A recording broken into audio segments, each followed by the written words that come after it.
जय हिंद दोस्तों। स्वागत है आपके अपने यूट्यूब चैनल जीएसपी एकेडमी में। दोस्तों, आज हम लोग इस वीडियो में जानेंगे कि वार्षिक परीक्षा, जो भी वार्षिक परीक्षा होता है, चाहे जिस क्लास का हो, वो कैसे पेपर आता है, जो एनसीईआरटी बेस या एससीईआरटी बेस किताबें हैं उसका। तो फ्रेंड्स, इस वीडियो में आज हम लोग जानेंगे कक्षा 7 का विज्ञान, जिसको आओ समझे विज्ञान के नाम से जाना जाता है।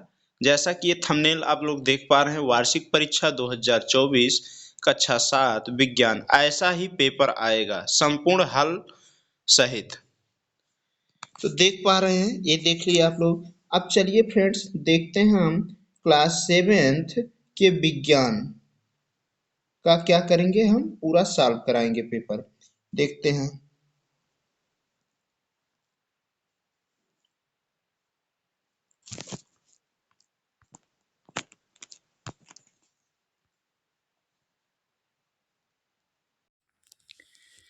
अब देखते हैं इसमें पहले क्वेश्चन का है। पहला क्वेश्चन जो भी आप लोगों में आएगा, जैसे इसमें देखिए कुछ नोट्स निर्देश दिए गए हैं, सभी प्रश्न करने अनिवार्य हैं। समय 2.5 घंटे का रहेगा, पूर्णांक 100 नंबर का रहेगा। पहला इसमें जो है पहले का है, काकरोच में श्वसन होता है। तो काकरोच में श्वसन कैसा होता है, इसमें बा ऑप्शन सही रहेगा। बा ऑप्शन का मतलब जो है यहाँ श्वास रंध्रों द्वारा। जो काकरोच होते हैं, काकरोच में जो श्वसन होता है श्वास रंध्रों द्वारा होता है। सेकंड क्वेश्चन है, रक्त का रंग लाल किस वर्ण के कारण होता है? तो ये क्या है, हीमोग्लोबिन के कारण होगा। इसमें द ऑप्शन सही है, हीमोग्लोबिन के कारण होता है। जो भी रक्त का लाल होना है हम लोगों के शरीर में, वो हीमोग्लोबिन के कारण ही ऐसा होता है। अब देखते हैं आगे हम इसमें देखते हैं फ्रेंड्स। खा वाला क्वेश्चन हो गया। गा है, सबसे अधिक प्रोटीन पाया जाता है। तो किस में पाया जाता है? इसमें जो है दालों में सबसे अधिक प्रोटीन पाया जाता है, दालों में। बी ऑप्शन राइट रहेगा। नेक्स्ट है घा वाला क्वेश्चन क्या है, ढोलक में ध्वनि उत्पन्न होती है। तो ढोलक आप लोग सभी लोग समझते हैं, ढोलक क्या है, एक वाद्य यंत्र है। इसमें जो है ध्वनि कैसे उत्पन्न होगा? तो इसमें क्या है, जब ढोलक पर हम आघात देंगे, आघात मतलब क्या होता है, चोट देना, तभी क्या है ढोलक से आवाज़ निकलेगी, यानी कि द ऑप्शन इसमें भी राइट रहेगा। फ्रेंड्स, अंगा वाला क्वेश्चन है, कार्य करने की क्षमता को कहते हैं। तो इसे क्या कहते हैं, कार्य करने की क्षमता को? कार्य करने की क्षमता को क्या कहते हैं? ऊर्जा। Option number B right answer हो जाएगा। अब देखते हैं फ्रेंड्स, दूसरा क्वेश्चन है जो कि रिक्त स्थानों की पूर्ति करने की बात है। इसमें देख लीजिए क्या है, दूसरे का ऊर्जा का प्राथमिक स्रोत होता है। तो क्या है ऊर्जा का प्राथमिक स्रोत क्या है? तो यहाँ क्या भरेंगे आप लोग, सूर्य।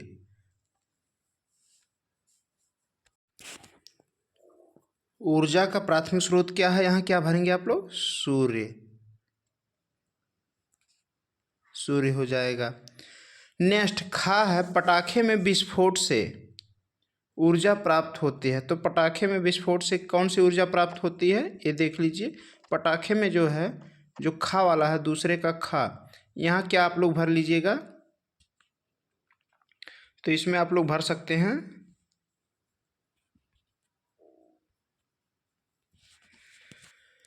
इसमें खा वाला है, पटाखे में विस्फोट से कौन सी ऊर्जा प्राप्त होती है? इसमें ऊष्मीय ऊर्जा भी प्राप्त होती है, ध्वनि ऊर्जा भी प्राप्त होती है, और उसके बाद क्या है, एक ऊर्जा और बच रही है, क्या है, प्रकाश ऊर्जा। यानी कि जब भी आप देखे होंगे पटाखे को फूटते समय, तो उससे ध्वनि निकलता, आवाज़ निकलता है, प्रकाश निकलता है, उसके साथ साथ क्या कुछ मात्रा में ऊष्मा भी उससे निकलता है। जो उसके पार्ट्स होते हैं जब कहीं गिरते हैं तो क्या है, उसको छूने पर हमें ऊष्मा कुछ एहसास होता है। नेक्स्ट इसमें है गा, क्वेश्चन नंबर दूसरे का गा है, फुटबॉल खेलते समय ऊर्जा व्यय होती है। तो यहाँ क्या भरेंगे, इसमें दूसरे के गा में हम लोग भरेंगे फ्रेंड्स, क्या होगा इसमें, पेशीय ऊर्जा। नेक्स्ट है घा डॉट डॉट डॉट ऊर्जा डॉट गतिज ऊर्जा डॉट स्थितिज ऊर्जा का योग है। तो कौन सी ऊर्जा, यानी कि यहाँ क्या भरा जाएगा, यांत्रिक ऊर्जा जो है, यहाँ भरा जाएगा दूसरे का घा में। यांत्रिक ऊर्जा गतिज ऊर्जा तथा स्थितिज ऊर्जा का योग होती है। नेक्स्ट अगर हम लोग बात करें तो क्या है, समतल द्वारा बना प्रतिबिंब होता है। तो समतल द्वारा बना प्रतिबिंब क्या है, वास्तविक प्रतिबिंब होगा। नेक्स्ट अब इसमें हम लोग देखते हैं मिलान करना है। तीसरा क्वेश्चन मिलान करना है, तो इसको देख लेते हैं फ्रेंड्स। तीसरे क्वेश्चन को हम लोग देखते हैं, मिलान कीजिए। मिलान करने का, अब देखिए यहाँ प्लेग क्या है, एक रोग है। अब ये रोग किसके द्वारा होता है, तो प्लेग रोग जो है पास्चुरेला पेस्टिस के द्वारा होता है। इसको इस पर मिलान कर लेंगे। नेक्स्ट है हैजा किसके द्वारा होता है, तो विब्रियो कोलेरी के द्वारा, यहाँ इससे मिलान कर लिया जाएगा, ये हो जाएगा। नेक्स्ट पोलियो क्या है, तो पोलियो जो है इससे पोलियो वायरस से होता है, इससे मिलान हो जाएगा ये। नेक्स्ट चेचक, तो चेचक पेचिस किसके द्वारा होता है, एंटामीबा हिस्टोलिटिका के द्वारा होगा, तो एंटामीबा ऑप्शन में है, ये हो जाएगा। नेक्स्ट चेचक जो है बैरियोला वायरस के कारण होता है। तो फ्रेंड्स ये जो मिलान करने वाला है देख रहे हैं 10 नंबर का है, 10 नंबर आपका क्लियर हो जाएगा। बहुत ही आसान तरीके से आप लोग इसको तैयार कर सकते हैं। फ्रेंड्स ये क्वेश्चन छपने वाला है आपके परीक्षा में। अब देखते हैं हम लोग आगे। नेक्स्ट क्वेश्चन नंबर 4 है, सही कथन पर सही तथा गलत कथन पर गलत का चिन्ह लगाइए। अब इसमें क्या है, चौथे का मादक पदार्थ स्वास्थ्य के लिए लाभदायक होते हैं, क्या है, गलत हो जाएगा ये। मादक पदार्थ स्वास्थ्य के लिए लाभदायक होते हैं, ये गलत है, हानिकारक होते हैं, ना कि लाभदायक होते हैं। नेक्स्ट रेशम के कीड़े शहतूत के पेड़ पर पाले जाते हैं, क्या हो जाएगा, ये राइट हो जाएगा, सही। नेक्स्ट लाख पौधे से प्राप्त होती है। देखिए यहाँ एक क्रॉस बन गया है, क्रॉस नहीं, जबकि हमने यहाँ से तीर थोड़ा सा ऊपर उठा दिया, इस वजह से ऊपर से क्रॉस बन गया है।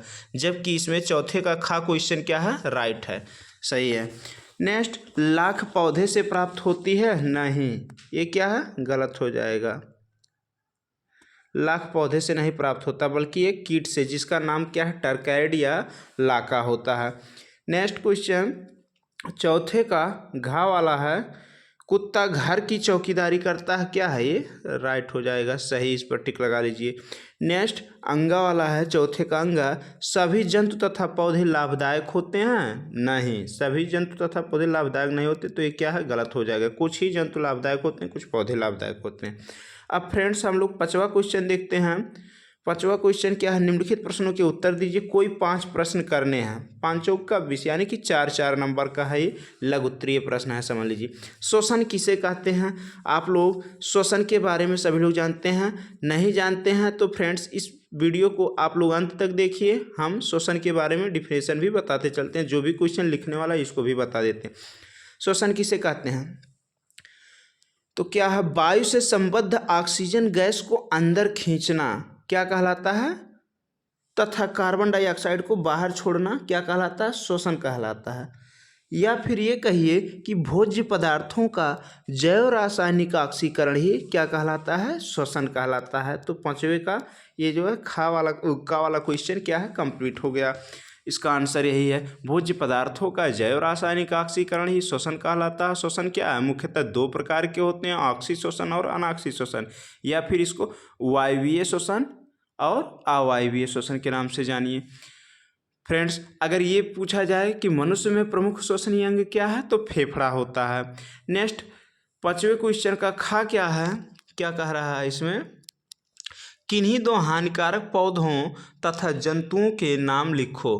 किन्हीं 2 हानिकारक पौधों, हानिकारक पौधे क्या है, जैसे मदार हो गया, हानिकारक है, अमरबेल पौधा हो गया, ये हानिकारक है, तथा हानिकारक जंतुओं के नाम देखा जाए तो खटमल है, मच्छर है, ये सब हानिकारक जंतु हैं, कहीं ना कहीं रोग उत्पन्न करते हैं। नेक्स्ट 5वें का अंगा वाला है, किसी वस्तु में गति के कारण तथा स्थिति के कारण कौन सी ऊर्जा होती है। गति के कारण क्या होगा, 5वें का गा वाले में गति के कारण गतिज ऊर्जा, स्थिति के कारण क्या होगा, कौन सी ऊर्जा होगी, स्थितिज ऊर्जा। अब फ्रेंड्स 5वें का घा वाला क्वेश्चन देखा जाए, क्या कह रहा है, स्ट्रीट लाइट में प्रयोग किए जाने वाले दर्पण का नाम लिखिए। स्ट्रीट लाइट, स्ट्रीट लाइट मतलब गली मोहल्ले की लाइट। अब देखिए फ्रेंड्स, क्या है स्ट्रीट लाइट। स्ट्रीट लाइट की बात क्या है, इसमें उत्तल दर्पण का प्रयोग किया जाता है। नेक्स्ट इसमें दिया गया है अंगा क्वेश्चन, 5वें का अंगा, झाड़ू, सरौता और कैंची किस प्रकार के उत्तोलक हैं। तो झाड़ू जो होता है ये तृतीय श्रेणी का उत्तोलक है। सरौता आपका क्या है, कैंची क्या है, ये दोनों प्राथमिक श्रेणी के उत्तोलक कहे जाते हैं। तो फ्रेंड्स आगे देखते हैं हम लोग। तो देखते हैं फ्रेंड्स, इसमें प्रावर्तन के नियम को लिखिए। प्रावर्तन के नियम क्या होता है, प्रावर्तन के नियम मुख्यतः निम्न है। पहला पॉइंट क्या हो जाएगा, जब प्रकाश की किरणें आकर किसी दर्पण से टकराती हैं तो पुनः विचलित हो जाती हैं, या ये कहिए कि वो वापस हो जाती हैं। तो जो किरणें उस दर्पण पे आकर टकराती हैं उन्हें हम क्या कहते हैं, आपतित किरण, और जो वह पुनः टकरा करके वापस होती हैं उन्हें हम परावर्तित किरण कहते हैं। और इन्हीं के बीच में एक क्या खींचा जाता है, अभिलंब खींचा जाता है। जैसे इस प्रकार से है, ये मान लीजिए दर्पण हो गया, ये हो गया दर्पण। अब इस पर ये किरण आ रहा है तो इसे हम क्या कहेंगे, आपतित किरण। और पुनः यही टकरा करके यहाँ वापस हुआ, इसे हम क्या कहेंगे, परावर्तित किरण कहेंगे। लेकिन इन्हीं के बीच में क्या खींचा गया, एक अभिलंब खींचा गया। अब तीनों एक ही तल पे मिल रहे हैं जिसको O बिंदु मान लेते हैं। तो इसी को हम क्या कहेंगे, यहाँ प्रकाश के परावर्तन के नियम निम्न है। पहला पॉइंट क्या बनेगा, आपतित किरण, परावर्तित किरण तथा अभिलंब तीनों एक ही बिंदु पर हैं। और नेक्स्ट पॉइंट क्या हो जाएगा, आपतन कोण का मान सदैव बराबर होता है परावर्तन कोण के। यानी कि क्या हो जाएगा, कोण I = कोण R, ये हो जाएगा। नेक्स्ट हम लोग देखते हैं इसमें क्या है, क्वेश्चन नंबर 6 का है, जंतु हमारे लिए लाभदायक हैं, इस कथन की पुष्टि कीजिए। जंतु हमारे लिए लाभदायक हैं, इस कथन की पुष्टि कीजिए। तो क्या है, जंतु हमारे लिए लाभदायक होते हैं, जैसे क्या है, गाय हमको दूध देती है, उसके बछड़े से खेती किया जाता है, ये चीज़ें हैं। उसके बाद भैंस, बकरी, मुर्गी से अंडा प्राप्त होता है जो कि प्रोटीनियस होता है, ये चीज़ें हैं। तो इस प्रकार से हम ये कह सकते हैं कि कहीं ना कहीं जंतु हमारे लिए लाभदायक होते हैं, जैसे गाय, भैंस, बकरी, खरगोश, कबूतर, ये सब ऐसे जीवधारी हैं, मुर्गा, ये सब ऐसे जीवधारी हैं जिनसे कहीं ना कहीं मनुष्यों को लाभ प्राप्त होता है। इसलिए हम यह कह सकते हैं कि जंतु हमारे लिए लाभदायक हैं। अब नेक्स्ट हम लोग देखते हैं आगे का क्वेश्चन क्या है। इसमें 6वें का खा, ध्वनि प्रदूषण के कारण तथा उनके निवारण लिखिए। ध्वनि प्रदूषण के कारण मुख्यतः निम्न हैं। उच्च डेसिबल में जैसे डीजे का बजना, पंपी सेट में अगर साइलेंसर या ट्रैक्टर से साइलेंसर ना हो, या वाहनों में उच्च प्रबलता वाले क्या किया जाए, वाद्य यंत्रों का प्रयोग किया जाए, हार्न का प्रयोग किया जाए, तो उससे क्या होगा, ध्वनि प्रदूषण होगा। वाहनों का उचित रख रखाव ना किया जाए तो उससे ध्वनि प्रदूषण होगा। अब अगर इसका निवारण है तो ध्वनि प्रदूषण को निवारण करने के लिए ग्रीन मफलर एक बोला जाता है। आप लोग जानते होंगे रोड के किनारे जो वृक्ष लगाए जाते हैं वो केवल आपके छाँव के लिए ही नहीं, या ये कहिए प्रदूषण कम करने के लिए ही नहीं, वायु प्रदूषण कम करने के लिए ही नहीं, बल्कि ध्वनि प्रदूषण को भी कुछ मात्रा में कम करते हैं। यह प्रक्रिया ग्रीन मफलर कहलाती है। ये चीज़ें हैं, ये हमने आप लोग को कई बार बताया है। तो इसमें जो है ध्वनि प्रदूषण के निवारण क्या है, वो निम्न है। पहला पॉइंट हो जाएगा, वाहनों का उचित रख रखाव करके पेटीदार क्या किया जाए, उसमें साउंड लगाए जाएं, या ये कहिए पेटीदार हार्न लगाए जाएं, जिससे कि उसका आवाज़ बहुत सुरीली निकले और ज़्यादा ध्वनि प्रदूषण ना हो। नेक्स्ट हम लोग देखते हैं 6वें का गा है, यदि आपतन कोण का मान 30 है तो परावर्तन कोण का मान ज्ञात करो। अभी हमने प्रकाश के परावर्तन में बताया है यदि आपतन कोण जो भी है वो सदैव बराबर होगा परावर्तन कोण के, तो आपतन कोण का मान दिया गया है 30 अंश, यानी कि फार्मूला क्या होता है sine i equal to sine r. यदि साइन आई इक्वल टू 30 है तो क्या है साइन आई बराबर क्या होता है, जैसे कोण आई बराबर कोण आर, यानी कि इसका मान दिया गया है 30 अंश, तो बराबर क्या हो जाएगा, इसका आर का मान भी 30 अंश हो जाएगा। इसलिए हम यह कह सकते हैं यदि आपतन कोण का मान 30 अंश है तो परावर्तन कोण का मान कितना होगा, 30 अंश ही होगा। नेक्स्ट हम देखते हैं छठवें का घा बल कितने प्रकार के होते हैं, प्रत्येक का एक एक उदाहरण दीजिए। अब बल कितने प्रकार के होते हैं, आप क्या करेंगे, निम्न प्रकार के होते हैं, जितना भी आपको याद रहेगा पेशीय बल। वैसे तो दो ही प्रकार के मुख्यतः बल होते हैं, एक होता है संपर्क बल, एक होता है असंपर्क बल। तो संपर्क बल क्या है, ऐसा बल जिसमें एक बल जिस वस्तु पर आरोपित करता है वह वस्तु और जो बल आरोपित करने वाला होता है दोनों आपस में संपर्क करते हों, तो ऐसे बल को हम लोग क्या कहते हैं, संपर्क बल कहते हैं। जैसे भरी हुई बाल्टी को हाथ से उठाना, तो इसमें देखिए पेशीय बल कार्य किया, कहीं ना कहीं बाल्टी को आप पकड़ रहे हैं, उठा रहे हैं, तो यहाँ आपके हाथ बल आरोपित कर रहे हैं उस पर, और उस बाल्टी का मुठिया और उसके बाद आपका हाथ दोनों स्पर्श किए हैं, इसलिए क्या होगा, ये संपर्क बल होगा।